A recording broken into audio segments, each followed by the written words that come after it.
Lyca production Subaskaran தயாரிப்பில் கமல்ஹாசன் சங்கர் கூட்டணியில் Indian 2 July 12 முதல் திரையரங்குகளில்.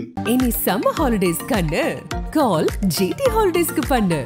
GT holidays, south India's #1 travel brand. எளியவர்களையும் வலியவர்களையும் எக்கச்சக்கமாக காட்டியுள்ளது தமிழ் சினிமா. நடுவில் தடுமாறும் நடுத்தர மக்களின் நிதர்சன வாழ்வை நகைச்சுவை நிறைத்து காட்சியாக்கியவர். இன்றைய வைரல் உலகத்திலும் பிரபலமாக இருக்கும் இவரது ஒன்னா இருக்க கத்துக்கணும் பட வசனம் இவரது மக்கள் சிந்தனைக்கு ஒரு சோறு பதம். வரவு எட்டனா செலவு பத்தனா, காலம் மாறி போச்சு, விரலுக்கேத்த வீக்கம் உள்ளிட்ட இவரது பல படங்கள் வெற்றியின் உச்சம் தொட்டவை. வெற்றியில் உயரே சென்றாலும் படைப்புகளில் மக்களுடனேயே பயணிக்கும் மக்கள் இயக்குனர் வி சேகர் தனது பயணத்தையும் பார்வையையும் பகிர்வதே இந்த மக்கள் சினிமா.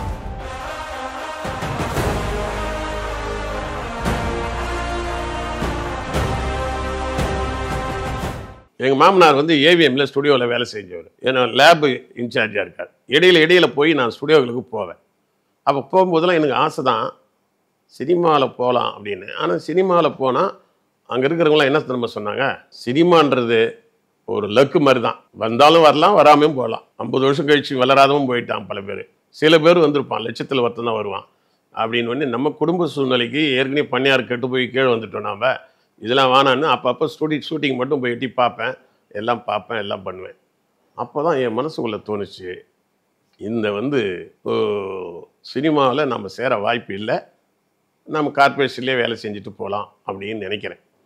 அப்படி இருக்கும்போது ஒரு நாள் வந்து நான் வந்து எங்கள் ஊர்லேருந்து ஒருத்தன் வரான், வந்துட்டு ஃபேமிலியோடு வந்துட்டு நான் ஷூட்டிங் பார்க்கணும் அப்படின்னா. நான் இப்போ கார்பரேஷனில் வேலை செய்யறியா அப்படின்னா. இல்லை, உங்கள் மாமனார் தான் அங்கே இருக்காரு, என்னை கொண்டு போய் காமிங்க அப்படின்னா. சரின்ட்டு அவங்க ஃபேமிலி அப்படியே அழைச்சிக்கிட்டு நான் ஏவிஎம் ஸ்டுடியோக்குள்ளே போகிறேன். இவனுக்கு காமிக்கிறதுக்காக போகிறேன். போனால் அந்த ஸ்டுடியோவில் உள்ள ஷூட்டிங் நடந்துட்டு இருக்குது.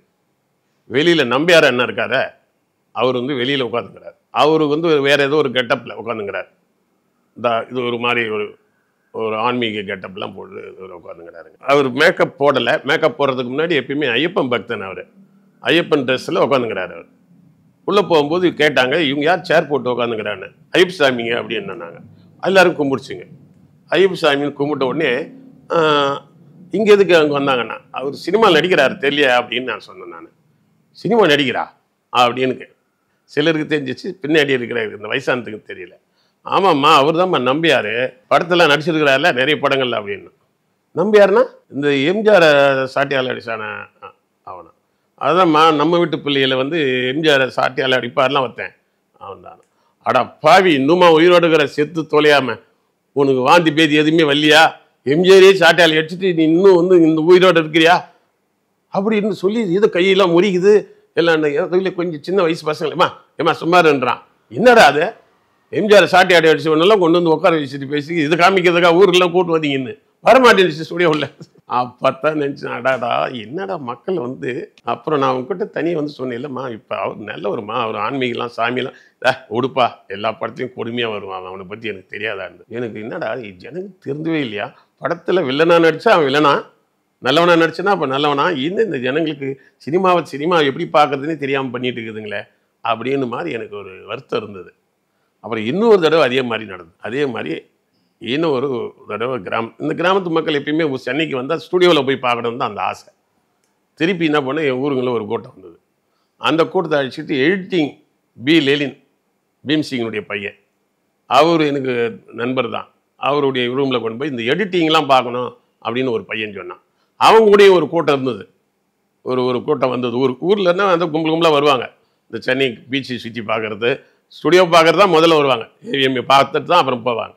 உள்ளே கூட்டு போனேன். போகும்போது இந்த காக்கி சட்டை போட்டுக்கிட்டு உட்காந்துருந்தார் ஒருத்தர். யார்? வீரப்பா. அவர் பக்கத்து ரூமில் படம் எடுத்துகிட்டு இருந்தார். அப்போ அவர் தயாரிப்பாளர். அவர் வீரப்பா தயாரிப்பாளராக உட்காந்து காக்கி சட்டெலாம் போட்டுட்டு நெத்தியில் குங்குமலாம் வச்சுருந்தார். நான் இந்த பக்கத்து ரூமில் கொண்டு போய் இந்த எடிட்டிங்கில் சினிமாவில் என்ன காமிக்கிறோமோ அதுதான் இங்கே சின்னதாக பார்த்துட்டு காமிச்சிட்டு எல்லாம் கூட்டு வராங்க. வெளியில் வரும்போது காக்கி சட்டை போட்டுங்கிறார். இவர் யாருன்னா அவர் தயாரிப்பாளர் அப்படின்னு சொன்னேன். ஓ தயாரிப்பாளரா அப்படின்னாங்க. அதில் ஒருத்தர் சும்மா இல்லாமல் ஒரு பையன் சொன்னால், இவர் தான் வந்து இவரும் வந்து நடிகர் தான் அப்படின்னு. வேட் சட்டை போட்டு உட்காந்துங்கிறார். நல்ல வெயிட்டில் இருப்பார், நெத்தியில் வந்து குங்குமம் வச்சிருப்பார் பெருசா. அவர் தான்மா மகாதேவின்னு ஒரு படம் இருக்குல்ல, அதுல குழந்தைய மேல தூக்கி போட்டு கத்தியிலே குத்துவார். அப்படியே குழந்தையெல்லாம் ஆகாசத்துல தூக்கி போடுவாரு, கத்தி அப்படி முன்னாடி நிறுத்தி அப்படி சொருவார் குழந்தைங்கள. அப்படியே நின்றுச்சு ஒரு அம்மா, அவனா அவனா இருந்துச்சு. அப்படியே அதிர்ச்சியிலே இருக்குது, அப்படியே பாக்குது அவரை. அவனான்னு. ஐயோ இதுனா வம்பா இருக்குது இதுங்க. அப்படியே இந்த மகாதேவி வில்லனாவே தான் பாக்குறாங்க. உடனே அவர் என்னாச்சு அந்த அம்மாவுக்கு அப்படின்னா, ஒன்றும் இல்லைம்மா, நான் தான்மா அது, நான் அந்த படம் தான் நடித்தேன், நான் இப்போ படம் தயாரிக்கிறேன் அப்படின்னா அது வரைக்கும் அதுக்கு அசையவே பார்த்துட்டு இருக்குது. அவர் சொல்லிட்டு இன்னும் நம்மளை மகாதேவியில் குழந்தைய ஒன்றும் இல்லை அதையே நினச்சிட்டு இருக்குதுங்க போடுறது ஜனங்கன்னு சொல்லிட்டு சிரிச்சார். இந்த தெரியுமில்ல இவர் சிரிச்சா எப்படி சிரிப்பாருன்னு உங்களுக்கு, வீரப்பா சிரிச்சாருன்னா ஒரு தெரு பூரா கேட்கும் அப்படின்னு. அவ்வளோதான், ஒரு 4-5 பேர் அந்த இடத்த விட்டே ஓடிடுச்சு. இதெல்லாம் எனக்கு மனசுக்குள்ள என்ன தோணுதுன்னா, இந்த கிராமத்தில் இருக்கிறதுங்க இன்னும் வந்து நல்லவனா நடித்தா நல்லவன், கெட்டவனா நடித்தவன் கெட்டவன், டான்ஸ்காரியாக நடித்தா டான்ஸுக்காரி, இப்படி நினைக்கிறாங்களே, இது ஒரு நடிப்பு தான் அப்படின்னு நினைக்கலையே. அப்படின்ற பாதிப்பெல்லாம் உருவாகி நான் எதிர்பாராமல் நானே சினிமாக்குள்ளே வரக்கூடிய வாய்ப்பு வரும்பொழுது என்ன நினச்சேன்னா, எடுத்தால் இதெல்லாம் மக்களுக்கு புரிகிற மாதிரி ஏதாவது படம் எடுக்கணுமையா. வில்லெல்லாம் வில்ல இல்லை, கதாநாயகன்லாம் கதாநாயகன் இல்லை, வில்லு ஏதோ டான்ஸ்காரியெல்லாம் டான்ஸ்காரி, அது நடிப்பு. ஒரு படத்தில் இப்படி நடிப்பாங்க, ஒரு படத்தில் அப்படி நடிப்பாங்க, அப்படிதான் அப்படின்னு சொல்லணுன்ற எண்ணம் சினிமா பற்றி எனக்கு என் மனசுக்குள்ள வந்துச்சு. அப்போ வந்து எனக்கு அது மட்டும் இல்லாமல் எனக்கு இன்னொன்று பாக்யராஜ் சார்கிட்ட எனக்கு வாய்ப்பு கிடச்சிது. நான் வந்துட்டேன். பாக்யராஜ் சார்கிட்ட வாய்ப்பு கிடைச்ச பிறகு இந்த இவர் இருக்கா இல்லையா, எம்ஜிஆர் வந்து உடம்பு சரியில்லாமல் அமெரிக்காவிலேருந்து வந்திருக்கிறாரு.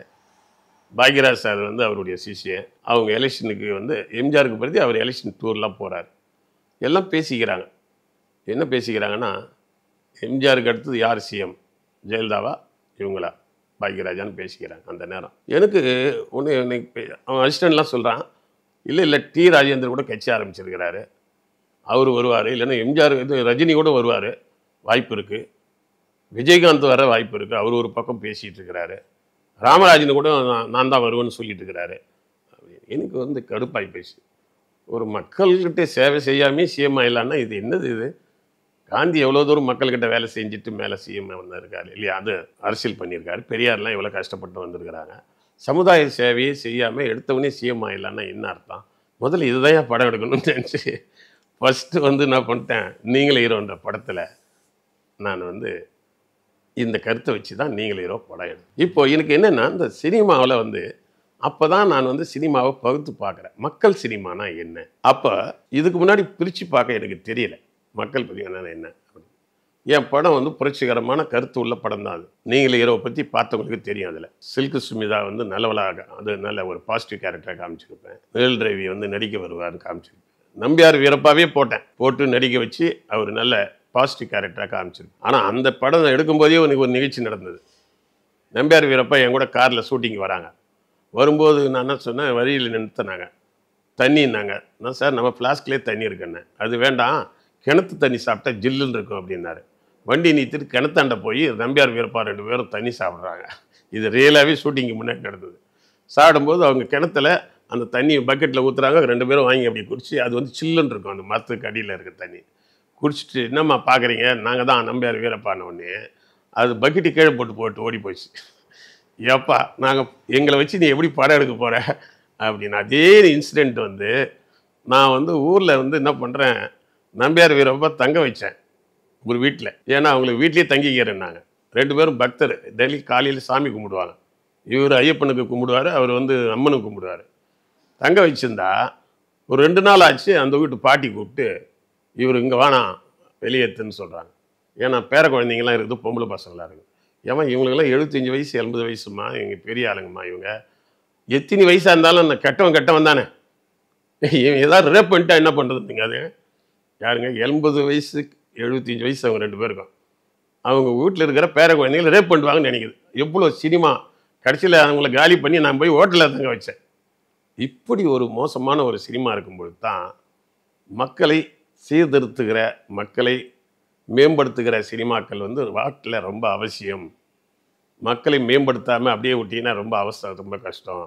சினிமாக்குள்ளேயே சிஎம் தேடிட்டு இருக்கிறான் எல்லாம் இல்லையா. சினிமாக்குள்ளே நடிக்கிறது சினிமாவுக்கு ஓகே, சினிமாவில் நடிப்புக்கு மரியாதை கொடுக்கலாம், அவங்களுக்கு மன்றம் வைக்கலாம், தப்பு இல்லை. ஆனால் அவங்களே சிஎம் ஆகிக்கலாம், பிஎம் ஆகலான்னா அப்புறம் நாடு இப்படி போயிடுவான். இன்னொரு காமராஜர் வரமாட்டார் நாட்டில், இன்னொரு பெரியார் கிடைக்க மாட்டார், இன்னொரு காந்தி கிடைக்க மாட்டார், இன்னொரு அண்ணா கிடைக்க மாட்டார். இது தப்பாக போகுது அப்படின்னு என் சிந்தனை போய் எனக்கு சினிமா எடுக்கணுன்ற ஆசையை விட கருத்து சொல்லணுன்ற எண்ணம், மக்களுக்கான ஒரு படம் எடுக்கணும், இல்லைன்னா நம்ம எதுக்கு இந்த சினிமாவில் போயிடும், வீட்டுக்கு போகலாம் அப்படின்னு ஒரு மாதிரி எண்ணம் வந்துச்சு. என் கூட இப்போ வேலை செய்த பாக்கியராஜ் வேலை செய்த பாண்டியராஜன்லாம் பெரிய படம் பண்ணி ஏகப்பட்ட லட்சங்கள் சம்பாதிக்கிறாங்க, காருகர்லாம் வச்சுருக்கிறார். பார்த்திபன் வந்து பெரிய டைரக்டர், புதிய பாதை ஏதோ படம் எடுத்து அதுக்கப்புறம் பெரிய ஆளாகி அவரும் பெரிய காருக்கெல்லாம் வச்சுருக்காரு. நான் மட்டும் மறுபடியும் என்ன பண்ணேன், இந்த வேலை வேணான்ட்டு சைக்கிளே வந்துட்டேன். நான் சைக்கிளில் தான் வருவேன். அப்புறம் தான் நான் நினச்சேன்னா சரி கொஞ்சம் நல்ல காமெடி கலந்து நல்ல படங்களை எடுத்து ட்ரை பண்ணணுன்னு அப்புறம் முயற்சி பண்ணி அப்புறம் படம் எடுக்க ஆரம்பித்தேன். இதில் என்ன எடுத்தேன்னா அதுக்கப்புறம் நான் உலக படங்களை பார்க்க ஆரம்பித்தேன். மக்கள் சினிமானா என்ன அப்படின்னு பார்க்க ஆரம்பிக்கும்போது முன்ன பார்த்த எம்ஆர் ராதா காமெடி படமாக பார்த்தேன், மற்ற பழைய படங்கள்லாம் அப்படின்னு செய்யலாம். இப்போ பார்க்கும்போது எப்படி பார்க்குறேன்னா அது கருத்து என்ன சொல்ல வராங்க அப்படின்னு பார்க்கும்போது என் மனசை ரொம்ப பாதித்தவங்க வந்து எம்ஆர் ராதாவும் என்எஸ்கேவும். எம்ஆர் ராதா பார்த்தீங்கன்னா முதல்ல நான் பார்க்கும்போது வில்லனாக பார்த்தேன். எப்போ சின்ன வயசில் படம் பார்க்கும்போது இவர் தானே வில்லன் வருவார், எல்லாத்துலேயும் வருவார் அப்படின்னு. இப்போ பார்க்கும்போது அவர் வில்லனாக தான் இருக்கார். அவர் எவ்வளோ கருத்து சொல்கிறாரு, வில்லனாக இருந்துக்கிட்டே கருத்து சொல்கிறாரு. அவர் நான் அந்த ஒரு படத்தில் நான் அது பராசக்தியில் தான் நினைக்கிறேன் நான். அது அப்போது திருவண்ணாமலையில் தீபம் எரியுது, அதை கும்பிட்றீங்க, இந்த வீடு பற்றி வச்சுன்னா ஏன் ஓடுறீங்க, பெரிய தீபமாச்சுன்னு கும்பிட வேண்டியதானே அப்படின்னாரு.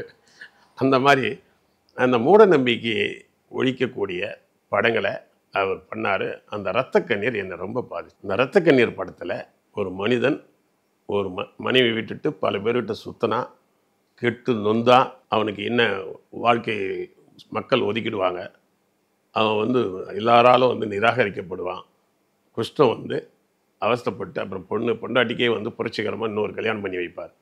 அதெல்லாம் வந்து ஒரு புரட்சிகரமான ஒரு படமாக தோணுச்சு எனக்கு. ஏன்னா பக்குவம் வந்துச்சு எனக்கு.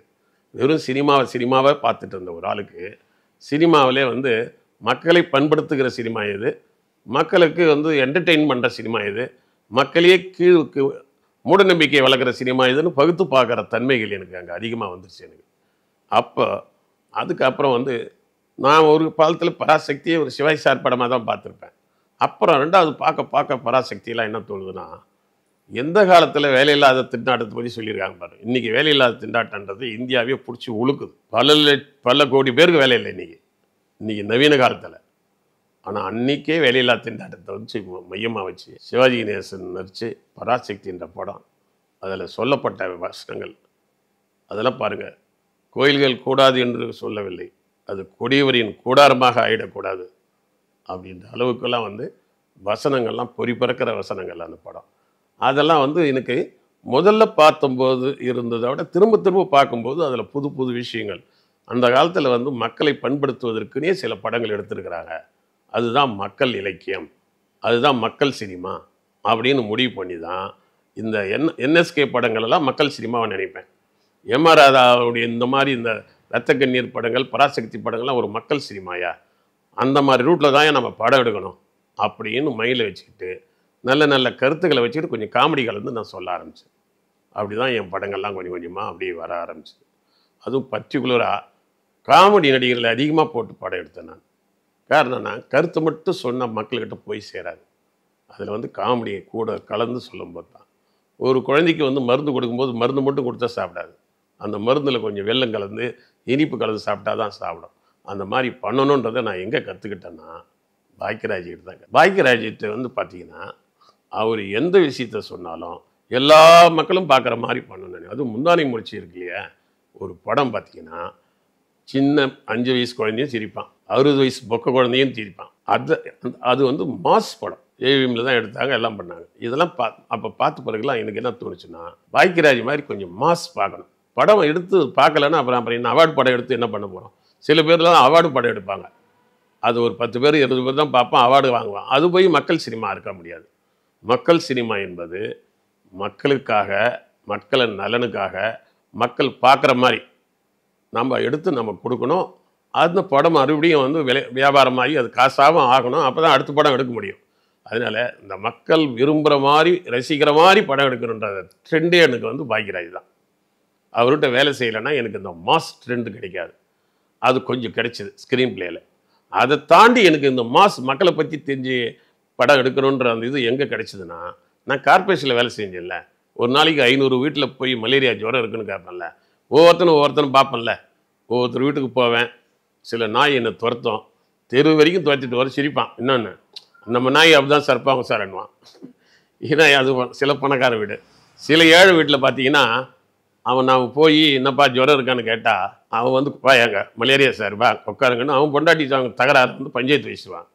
என்ன சார் இவன் நேற்று பூரா சுவிட்ச் விட்டு இங்கே வந்துக்கிறா அப்படின்னு. யோ நான் மலேரியா உனக்கு ஒரு ஜுரம் இருக்கான்னு கேட்க வந்தால் என்னை வச்சு பஞ்சாயத்து பேசிட்டு இருக்கிறீங்க அப்படின்லாம் பேச ஆரம்பிச்சுடுவாங்க. இது வெவ்வேறு கேரக்டர்ஸுகள், வெவ்வேறு ஆளுங்கள் எல்லாம் பார்க்க இதெல்லாம் தான் எனக்கு வந்து படத்தில் வடிவேல் கேரக்டரு, மருந்தடிக்கிற கேரக்டர், அந்த கேரக்டர், இந்த கேரக்டரு. அப்போ தான் நினைக்கிறேன் நம்ம ஒரு 15 வருஷம் கார்பரேஷனில் வேலை செஞ்சேன்யா, மக்களோடு மக்களாக வேலை செஞ்சேன்ல. ஒரு நாளைக்கு 500 குடும்பம் பார்ப்பேன், 1000 பேரை சந்திப்பேன், கால்ரா ஊசி போட போவேன், இவங்கள பார்ப்பேன். இதெல்லாம் சேர்ந்து தான் எனக்கு வந்து என்னென்னா மக்கள் சம்மந்தப்பட்ட விஷயங்களில் வந்து ஒரு சீனா ஆகிற பக்குவம் கிடச்சிது. அது ஸ்க்ரீன் பிளேவாக ஆகிற பக்குவம் வந்து பாக்யராஜ்கிட்ட கிடைச்சிது. கதை எங்கே கிடைச்சிது? மக்கள்கிட்ட கிடைச்சிது. ஆனால் எப்படி ஸ்க்ரீன் பிளே பண்ணுறது, எப்படி டைரக்ட் பண்ணுறதுன்றது பாக்யராஜ் சார்ட்ட கிடைச்சிது. அது டெக்னிக். இது ரெண்டும் சேர்ந்து தான் என்னை வந்து ஒரு நான் பெரிய டைரக்டராக வரும், பல படங்கள்லாம் வந்து எனக்கு ஹிட் ஆகும்னு நானே நினைக்கல. ஏதோ சினிமாவில் எட்டி பார்த்துட்டு போகலான்னு நினைக்கிறவன் நீச்சல் போட்டியில் ஜெயிச்ச மாதிரி ஆகிப்போச்சு. அது எட்டி பார்த்துக்கிறத தான் நான். அந்த மாதிரி வந்து எனக்கு வந்து இந்த வாழ்க்கை அனுபவங்கள் வந்து சினிமாவில் என்னை வந்து ஒரு மக்கள் இயக்குனர்னு பேர் வாங்கி கொடுத்தது. இப்போ நானே எதிர்பார்க்கல. 5 படம் முடிஞ்சது எனக்கு. 5 படம் முடிஞ்சு 6வது படம் வந்து வரவேட்டனா சொல்ல பார்த்தேன்.